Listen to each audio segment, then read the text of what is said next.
Hey, what's up everyone? God__ here. Welcome to my first video.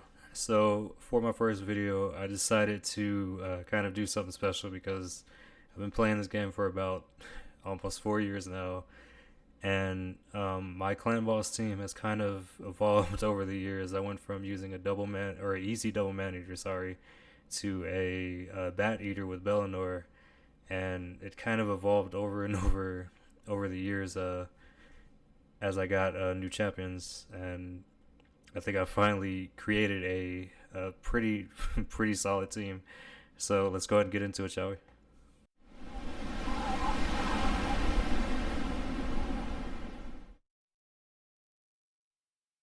Alright, so first and foremost, I gotta give credit to the legend himself, Deadwood Jedi, and his amazing website. His clan boss teams, buildings, tips has been helping me build amazing clan boss teams over the years. This is actually the website that I used to build my easy double man eater team and my bat eater team with Bellinor. But there was a few clan boss teams that screamed at me back then when I progressed through the game. One clan boss team, which I see that it's renamed, unfortunately, but the previous one was called White Whale Lydia with Extender, but he just kind of simplified it to White Whale Lydia. It kind of makes more sense when I think about it. But primarily back then, you would need Iron Brago or Martyr, Lydia, Godseeker A1. Brogni was a big one, and Toragi the Frog was another one. Because basically, you need an ally protection tapping. That's pretty much how you like survive with this team. But I see that it's changed to Lydia, a counter attacker, a buff extender, a DPS, and a cleanser. It kind of makes more sense. But at the top, he does put that you do need traditionally the ally protection. So that's where I see it coming in. But I wanted to bring this team up because, and another team, sorry, I wanted to bring up this team, and I'm gonna pull up this one too. This team specifically, a girl and her turtle. So this one calls for Brogni, Lydia, Krisk, Valkyrie, and Iron Brago. Now, when I saw this team, this was like the team that I was going for. This is the team that I wanted to build so badly, and I pulled every single champion and earned Lydia, but I have never to this day pulled a Valkyrie, and I'm still pretty sad about it. It's okay. But this team was kind of always my goal to try to build this team, but I never could because I could never build a Valkyrie. But Martyr, fortunately, I did pull her. I actually pulled two now because my Martyr is empowered. But because I had Martyr, I could try to attempt this team, but at the same time it wouldn't help because I don't have the shields from Valkyrie, so it's like there's no point in trying it. However, I found a workaround for that, and remember these two teams, the girl and her turtle and the White Whale Lydia team, because my team is actually a combination of both but a little bit modified. Now, full disclaimer, I don't know if I was necessarily the first person to ever discover this team or to make this team, but when I when I initially thought of the idea, I didn't think it would work as well as it did, but it turns out this is basically the best clan boss team that I've ever built for myself. So this is a combination of both, and I really don't want to give a name to it because, again, I don't know if I was the creator of this team, and I honestly doubt I was because I'm sure there's other people around the world that's probably built this team. But the premise of it is a combination of both teams, and basically to make up for the lack of shield that Valkyrie would provide and to still add the counterattack, I ended up putting a blood shield ring specifically on Martyr, Krisk, and Brogni. The reason why and like I said, it's only those three. Lydia doesn't need blood shield ring or anything like that, and Godseeker doesn't need one either. The reason why is because their defense is so high, and they're never usually the stun target, that they don't need the blood shield ring because they're always going to have shield on basically until the higher turns anyway. And the biggest problem with my current team right now is that Krisk's gear isn't that strong because honestly the gear set that he uses is very hard to obtain. But I'll go ahead and kind of talk about it. So if I were to go into the masteries, essentially everyone has virtually the same masteries. There's a little bit of a difference with some of them because some of them need more masteries than others. But honestly, this this Retribution Mastery right here, nobody needs it because counterattack just stays on all the time. So the premise of this team is to basically put as many of the strongest buffs that you need anyway, and the strongest debuffs that you need to optimize maximum damage and maximize protection. So to get into it a little bit further, Martyr's running 2 sets of resilience and 1 set of perception, so she can have just enough accuracy to land all the debuffs that she needs, even on the affinities that are not as strong on her. But primarily, you need these 5 champions, and I'm going to say you absolutely need them because every single buff and debuff that they bring is absolutely essential to you surviving and winning. Because I could try this with Iron Brago because that was my initial idea to do that, but I have never to this day got a Auric Bloodchill ring, so this is why I went this way. So stats wise, honestly, Martyr's probably the best that I could build her. For now, she could use more crit rate, but for what she does in this team, she's good, honestly. As far as Lydia goes, I build her more for defense and survivability, and she is also on my arena team, so she does have 100% crit rate. The crit damage could be higher, but it's not. But she does just enough damage to basically do enough damage to get past the threshold, so you can like get the 1 keys on all the difficulties and everything. Krisk's build is so sorry that there's probably going to be people like calling me on the video or in the video's comments, and I fully will take that. But I can honestly say Stalwart gear is extremely hard to farm, and that's and obviously this misaligned gear set right here, but it's okay. We primarily did it for stats, and his stats are actually a lot better than what they were because he actually only had 2,800 defense, and I think he had about 38k HP. These were still the same though, so big disclaimer, and Martyr's the only exception because he has a whole bunch of defense, but Krisk and Brogni does need 100% crit rate because they absolutely need to hit hard. Krisk needs to get the biggest shield he can, like the biggest shield possible that he can off that hit from the blood shield ring, because he doesn't have Valkyrie to circumvent that extra shield for him. So that's the only reason why he's built like that. And again, he only had 38k HP and 2,800, I believe, of defense, and he was still like surviving long enough for me to get the 1 key. Just to give you an idea of, you don't need that great of stats, but you do need to hit that 100% crit rate threshold. And as far as crit damage, honestly, 135% is enough. Brogni, again, please feel free to call me out in the comments because this Brogni is definitely not built as strong as I've seen other people build the Brognis, but he gets the job done still. So he has about 46k HP, but primarily you want him to have 3,000 attack, and he is nowhere near that. He has 2,400, but that's all I can do, and I'm more focused on defense because unfortunately how I built my team, Martyr is always the stun target, but on Force Affinity, Brogni is the stun target, so I needed to build his defense up higher so I can make sure that I still get the 1 key on Force Affinity. So that's the only reason why he's built like that, and also it is very hard to build Brogni as it is. So this is what I came up with. He still has 100% crit rate. He has 193k crit damage, which actually is going to continue to rise a little bit as I try to max out the Great Hall for Magic Affinity crit damage, but this is probably the greatest that I can get it right now. And the last one that is essential is Godseeker A1. Godseeker is honestly one of my favorite champions in the game for what she does. She's on my Iron Twins stage 15 team for all affinities and everything, which I might make a video on eventually, but I'm going to talk about her for a little bit. So she is awakened twice. I got really lucky on that one. Her HP could be higher, but I didn't want it too high to where she would become this. I didn't want to change any stats of her HP because Back then, when I was building this team, she was a stun target, and you do not want her to be a stun target. That's all I gotta say. But her defense is about 4,000. I think back then her defense was about 3,800. And again, I was still doing the 1 key. But she did not have this much crit rate or this much crit damage, which she needs at least 100% crit rate and I'm gonna say 150 crit damage, so you can have that extra damage to get you towards the 1 key on all finishes, because that's primarily what you need.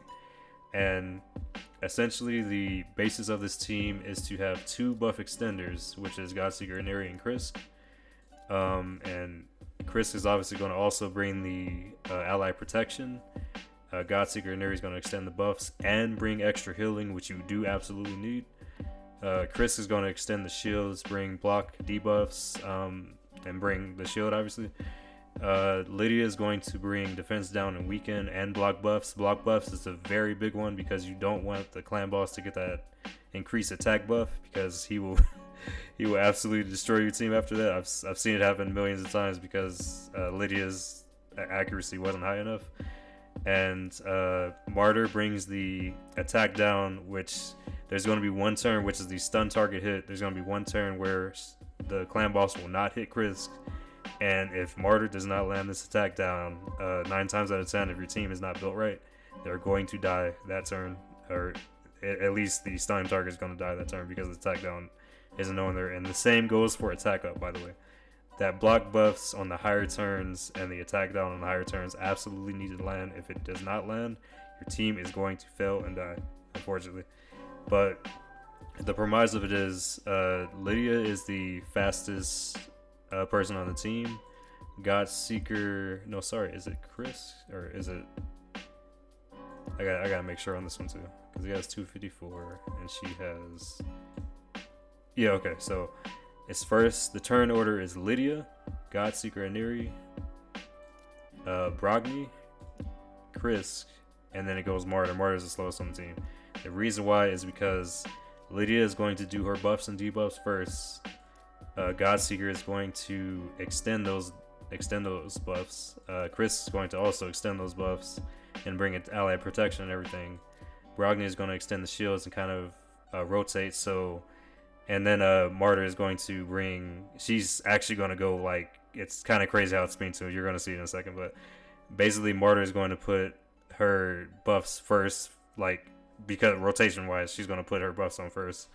And then after everybody's buffs is on, both of the buffs get extended, and basically it'll rotate to where it'll do 3 turns exactly for all the buffs, and basically will rotate again as the champions put it back on. So it's essentially an infinity team without the buffs actually being infinited. It's kind of it's a hybrid team. I'm still trying to figure out what I want to call this team. I wanted to call it God's Fury because my channel name is God_, my player's name is God_, and Fury part because I'm still mad about not pulling a Valkyrie, but I kind of want to name this team like No Valkyrie, No Problem or something like that. But I'm going to go ahead and get into the team setup now. Alright, so here we are on the clan boss screen. As you can see, I already hit hard clan boss and I already hit brutal clan boss, which is good because you can kind of get the idea of how much damage this team could do. But again, this is only hard and brutal. A lot of people only care about Nightmare and Ultra Nightmare because that's the biggest thing. Now, the only issue that I do have with this team, which a lot of people will not like, but fortunately, you don't, if you're not like trying to, because again, all these clan boss difficulties are done. Like my clan is pretty good at just like killing all the clan bosses anyway. But sometimes they do need help. Like with this one, I usually just kind of kill hard myself. Brutal, I can kind of kill him, but a lot of people I think he just did his key right now. It's crazy. But a lot of people kind of like get the chip damage on it, so they can basically get their double rewards and everything from it too. But if you really want to help out your clan and you're strong and you have all these champions, by all means, this team will absolutely help your clan out. But as far as hard and brutal goes, and Nightmare and Ultra Nightmare, it's kind of interesting how you actually start this team, because the brutal and Nightmare setup are both the same, and the Ultra Nightmare hard, normal, and easy are all the same, which is very weird, but this is just how it's been working for me. So I'm gonna show y'all the nightmare setup first, and then I'll show y'all the ultra nightmare setup. So if you're familiar with the White Whale Lydia teams with Iron Brago and everything in Toragi, if you kind of watch those videos, the setup is kind of the same but slightly different, and you're gonna see that in a second. So first off, this is the brutal and nightmare setup. As far as the team goes, you don't have to change anything once it's set up, but once you start the match and actually do your speed tune setup, like your attack setup and everything, that's when you kind of have to watch out and be careful, because both of those setups are different. So let me go ahead and go into this team. As you can see, this is Martyr setup. This is Godseeker setup. This is Lydia setup. This is I was about to say Krisk. This is Brogni setup. And this is Krisk setup. Now notice his A3 is turned off. You don't need to do this on this clan boss team. You don't need that, because you're always going to have increased defense thanks to Martyr, and you're always going to have increased speed thanks to Lydia. You don't need this at all. And good luck trying to provoke the Demon Lord. It's not going to happen. So that's the setup for. It doesn't matter what difficulty it is. All you have to do is that team setup, and you're good. However, how you start it, it's way different. So always turn it off auto. And this is going to be the setup for, and let me make sure that I'm actually on the right clan boss, by the way. This is going to be the setup for Brutal and Nightmare. So Brutal and Nightmare specifically, this is the setup. So let me go ahead and start it. So primarily for this team, the premise of it is to basically put strength in, defense up, counterattack, double continuous heal on Krisk so he can stay alive. Block debuffs, defense up, and strengthen. And I think that's everything. But to have all those buffs on you at all times, and to have defense down and weaken on defense down, weaken, and block buffs on the Demon Lord. So as far as the Brutal and Nightmare setup goes, you want to use Lydia's A3 first. And for the people that have a White Whale team, or a team with Iron Brago, Toragi, and all them, Brogni, this is going to look kind of familiar, but there's just a slight difference. You're going to see it. You're probably going to see it too. So you want to do Lydia's A3 first. She's going to be the first person to go. You want to do A1 on Godseeker, A1 on Brogni, A1 on Krisk, and you want to do Lydia's A2, her counterattack one, on the turn 0. So go ahead and put that on there.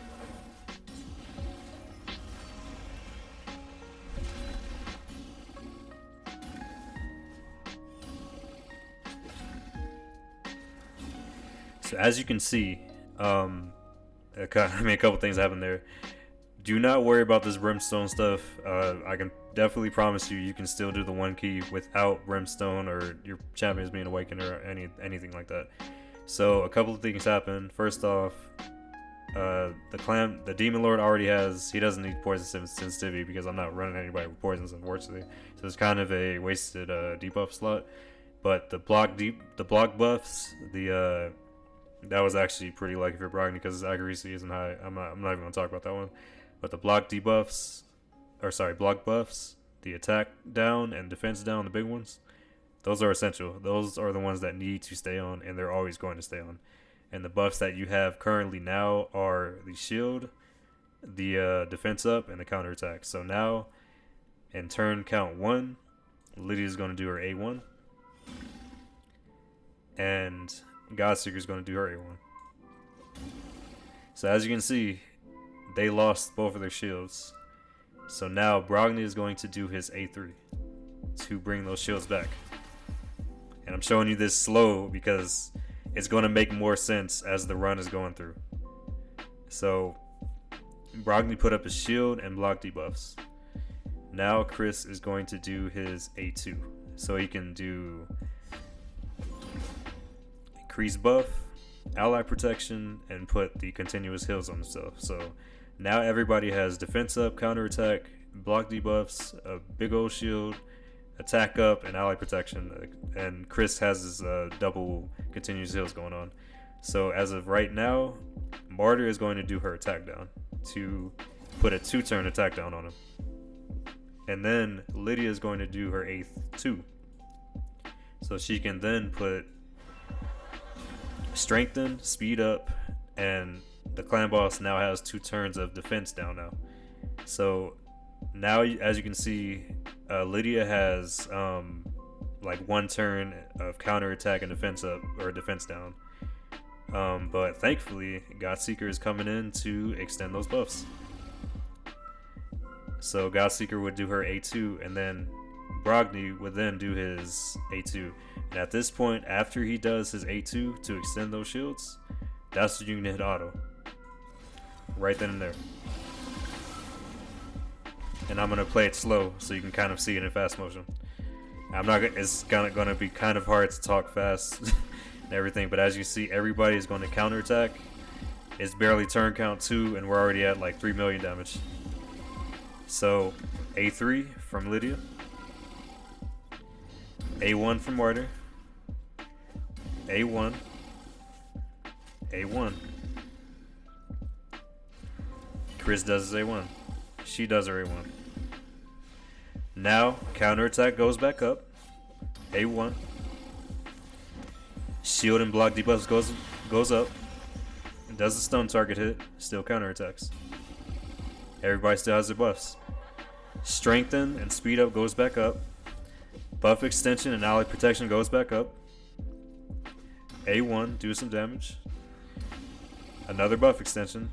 And then the shield extension. So there it is. And then A3 to put the block debuff or block buffs right back on. So as you can see, it's going to rotate again. Attack down. A1. And at this point in time, after Lydia goes, he's going to do his AoE hit. The big one. So that is going to be the entire run this entire time. And I'm going to go ahead and do time 2 speed. So the only downside to this team is that although it does do a massive amount of damage, this team usually takes about like 40 to a whole hour to run, and I'm not even joking. The good thing about it is you can basically hit this pause button up here and end the battle whenever you hit the max key damage. So you don't necessarily have to do this crazy amount of damage. Once you end this battle, whatever damage that you have right here, that's going to be the damage that you get. So roughly, if you do it this way, I believe on Nightmare you can probably finish it in about maybe 15 to 20 minutes. Ultra Nightmare usually about 20 to 30, depending on what you're playing on and what speeds you got and everything. But this is a pretty quick thing. I'm not going to end the battle just yet, but I'm going to let it go ahead and play out.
right.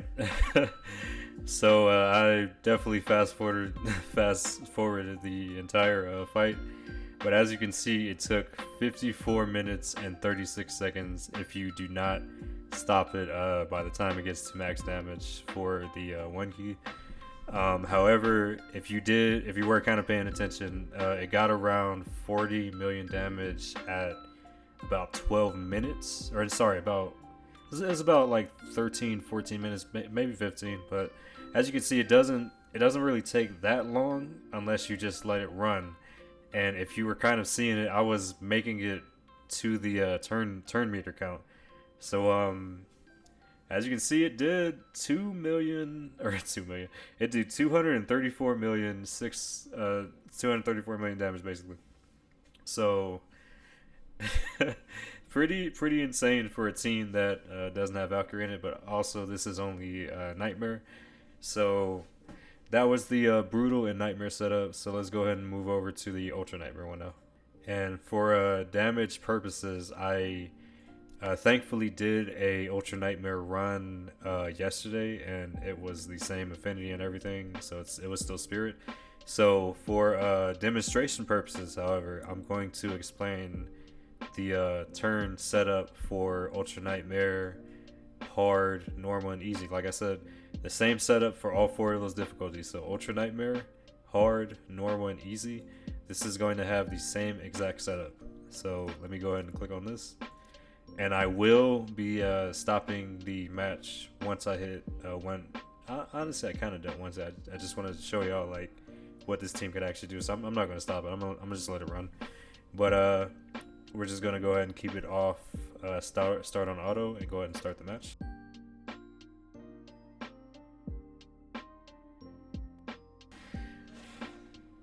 So for starters, Lydia is going to do her A2 this time.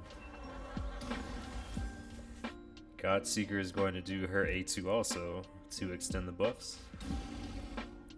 Brogni is going to do his A2 to extend the shields. Krisk is going to do his A1. And Martyr is going to do her A1. And at this point, Clan Boss is going to do his big AoE hit. And Lydia now is going to do her A3 on turn count 1. And if you're kind of looking, if you're kind of seeing the familiarity for the people that run this type of team with Iron Brago, it's the exact same thing, but there's one, and I'm serious about it. There's literally one difference to it. So you're gonna go A1 with Godseeker. You're going to go A1 with Brogni. You're going to go A1 with Krisk. And if you were running the Iron Brago team at this point, you would hit auto. But this is the this is the God's Fury team, the no Valkyrie, no problem team, whatever. So at this point, you would use Martyr's counterattack, and then you would hit auto. That's all it is. Just that one slight difference. Instead of just hitting auto, you just hit Martyr's counterattack and then you hit auto. That's it. That's the only difference. Now I'm going to let this run so you can see just how much damage it does. And again, this will absolutely one key any difficulty and any affinity. It doesn't matter about affinity. Force is not a problem anymore. You will get that one key every single time. So I'm going to go ahead and let it run.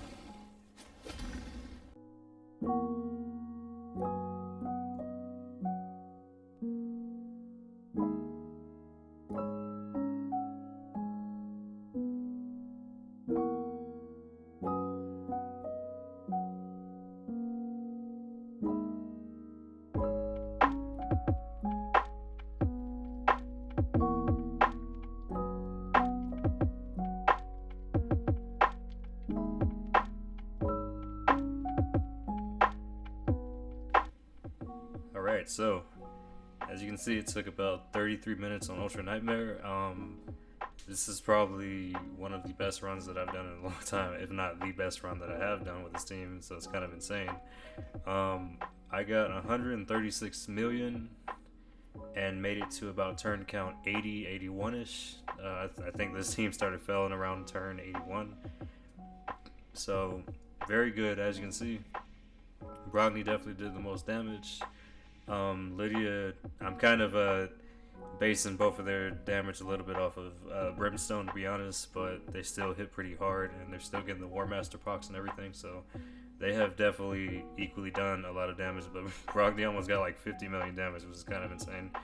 Krisk almost healed himself for like 2 million HP, and Godseeker A1 was healing the entire team for almost 3 million HP, so this team is extremely effective, and as you can see, or as if you saw during the run, I made it to 1 key damage at about turn 46, 47, I believe, and at that point in time, you could just end the run, and I believe it was about almost 20 minutes, depending on which affinity. Is about 15 to 20 minutes. I think Force Affinity takes a little bit longer because he's trying to kill Brogni over and over, and he's kind of doing a little bit more damage because he's hitting Brogni. With surprisingly, Magic Affinity really, like, it's kind of weird because when I was running this team with Iron Brago, Spirit Affinity, no, sorry, Force Affinity would be the one that I would be dreading because I would never get the 1 key.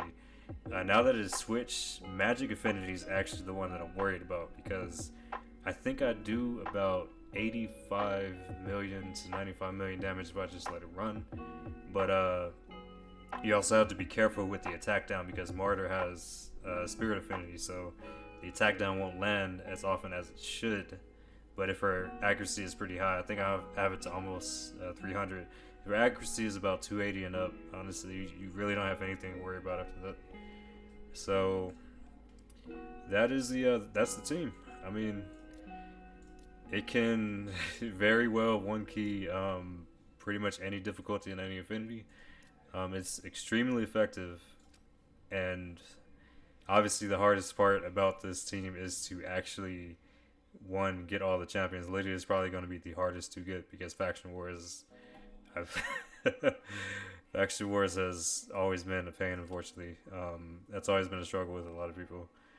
And obviously pulling the rest of the champions is easier said than done. But if you happen to have all these champions, which quite a few players actually do, the other hardest part about getting all these champions is obviously winning clan versus clan and getting all the blood shield rings, especially for Sacred Order, especially for or Dwarves, sorry, and especially for the Lizardman. I think Lizardman. No, sorry, no, it wasn't even Lizardman. The one for Dwarves, this ring was actually re-rolled from, I believe it was a defense ring to an attack ring, and as you can see, it wasn't really that great. It's only a 5-star ring, so if I were to get a 6-star, blood shield ring or whatever, it could work out a lot better. But as far as gear, that's kind of the issue. So before I do end this video, I just want to kind of thank y'all for watching. And most importantly, this is not the only type of videos that I want to make. I wanted to make this video as an introduction because to kind of show that I have been playing this game for a very long time. And this is basically what I essentially made it to, pretty much. So I do have a lot of champions, which I do want to do champion guides later on in the video, but I also want to mainly make videos that I don't think a lot of content creators have done, or I don't think they've done at all necessarily, but it's going to be a little bit more on the comedy side. But as far as series videos like this, as far as like clan boss discussion, dungeon discussion, even Doom Tower discussion, those are the videos that I also want to make too. So this is God_. Thank y'all for watching, and I will see y'all in the next video.